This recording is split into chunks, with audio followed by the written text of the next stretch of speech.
Sebuah video viral dan ramai menjadi perbincangan warganet di media sosial Telegram pada Selasa 2 Januari 2024. Pasalnya dalam video tersebut menunjukkan aksi pejuang Palestina membalas serangan yang dilakukan militer Israel. Tampak dalam rekaman detik-detik Brigade Al-Quds menargetkan kendaraan militer milik tentara Israel. Dengan melewati lubang-lubang yang ada di dalam gedung, Brigade Al-Quds mencari posisi strategis untuk melancarkan serangannya. Setelah berada pada posisi yang tepat, pejuang Palestina itu sigap mengirimkan rudal untuk meledakkan kendaraan militer musuhnya. Berdasarkan narasi unggahan, penargetan kendaraan militer Israel tersebut berlangsung di poros Al-Tufah dan Al-Daraj sebelah timur Gaza. Video ini viral dan menuai beragam komentar dari warganet.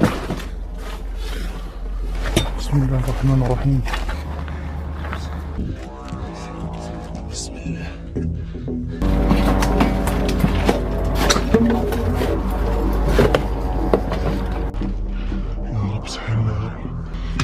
مضيعتها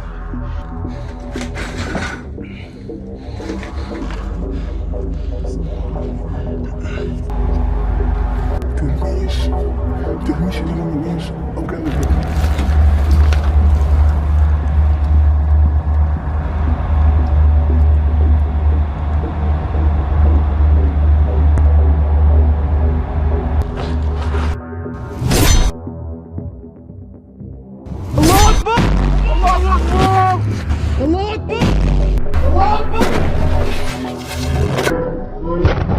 Download Tribun X sekarang, menghadirkan lokal menjadi Indonesia.